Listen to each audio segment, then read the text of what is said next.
తెలంగాణ జాగృతి ఖమ్మం జిల్లా కమిటీ ఆధ్వర్యంలో నిర్వహిస్తున్నటువంటి ఈ ప్రెస్ క్లబ్కు హాజరైనటువంటి మీడియా మిత్రులకు ప్రత్యేకమైనటువంటి ఉద్యమాభివందనాలు తెలియజేస్తూ ఈ సమావేశం యొక్క ముఖ్య ఉద్దేశం ఈ తెలంగాణ రాష్ట్రంలో మరో పార్టీ ఆవిర్భవించబోతా ఉన్నది.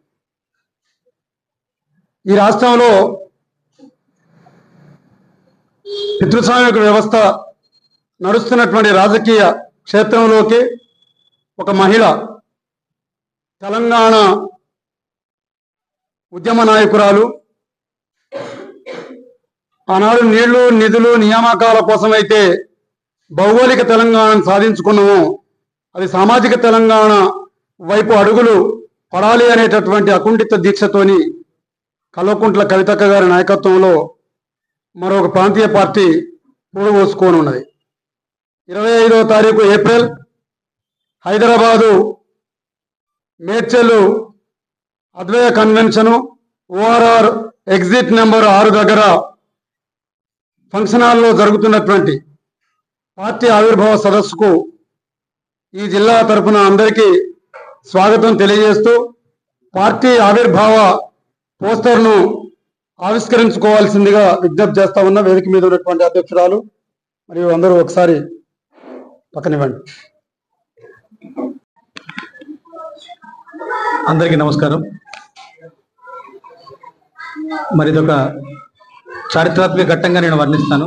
ఎందుకంటే గత 20 సంవత్సరాలుగా తెలంగాణ జాగృతి అనే సంస్థని స్థాపించి అనేక రకమాలంటే ఆటుపోట్లను ఎదుర్కొని జాగృతి అనే సంస్థని ఎంతో సమర్థవంతంగా కవితక్క గారి నాయకత్వంలో 20 సంవత్సరాల పాటు నడిపేయడం, అనేక రకాల సమస్యలని అనేక రకాల విషయాలను తీసుకొని అక్కగారు వాటిని చాలా సమర్థవంతంగా పరిష్కరించడం మరియు తెలంగాణ జాగృతి తెలంగాణ యొక్క సంస్కృతి సాంప్రదాయాలను పరిరక్షించడంతో పాటుగా ఉద్యమకాలంలో కూడా జాగృతి తనదైన ముద్రను వేసుకొని ఎంతో గొప్ప పాత్రని పోషించింది.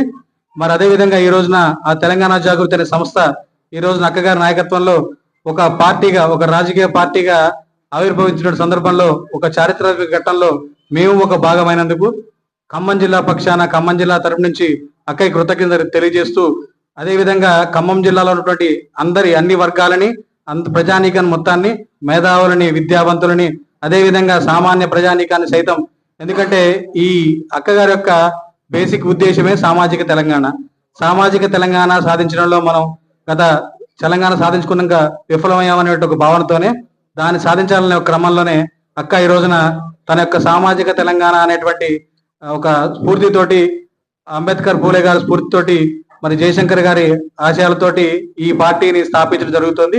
మరి అక్కగారి నాయకత్వంలో తెలంగాణ మరింత అభివృద్ధి చెందుతున్న ఆకాంక్షిస్తూ ఈ కార్యక్రమంలో ప్రజలంతా పెద్ద ఎత్తున పాల్గొని అక్కకి మరియు మా అందరికి కూడా ఆశీస్సులు అందించాలని, మీ ఆదరాభిమానాలు ఎప్పుడు ఇలాగే కొనసాగాలని కోరుకుంటూ జై తెలంగాణ, జై జాగృతి. మిత్రులందరికీ నా నమస్కారాలు, నా తోటి మిత్రులకు కూడా నమస్కారాలు. ముఖ్య విషయం ఏంటంటే తెలంగాణలో ఇంకో ప్రాంతీయ పార్టీ పురుడు పోసుకుంటున్న సందర్భంగా మన ఖమ్మం జిల్లా ప్రజలందరికీ మా తెలంగాణ జాగృతి తరపు నుంచి ఆహ్వానం పలుకుతూ మీడియా ముఖంగా అందరిని ఆహ్వానించడానికి ఈరోజు ప్రెస్ మీట్ పెట్టుకున్నాము.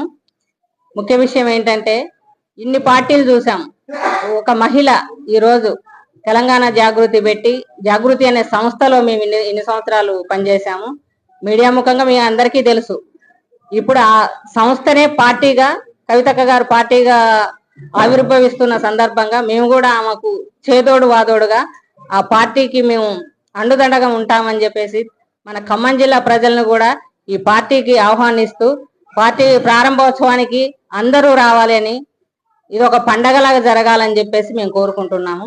ముఖ్యంగా ఉద్యమకారులకు పెద్దపీట వేస్తున్నామని చెప్పి కవితక్క గారు ప్రతి విషయంలోనూ ఉద్యమకారుల విషయం తీసుకొస్తున్నారు. మేము కూడా ఉద్యమ కాలం నుంచి ఉన్నాం కాబట్టి ఆ వెనుక ఉద్యమ కాలంలో ఉండి తెలంగాణ జాగృతిలో ఉండి కూడా ఉద్యమం చేశాం. మేము ఆ ఉద్యమకారులుగా తోటి ఉద్యమకారులను కూడా మేము ఆహ్వానిస్తున్నాము. మేధావులని, ఉద్యమకారులను అందరిని, ప్రతి ఒక్కరిని, ప్రతి ఒక్క మహిళా బిల్లు కోసం ఢిల్లీ కూడా వెళ్ళి కవితక్కతోటి మేము పోరాటం చేశాము. ఆ బిల్లు సాధించుకోవాలంటే ఒక మహిళ ఉండాలి.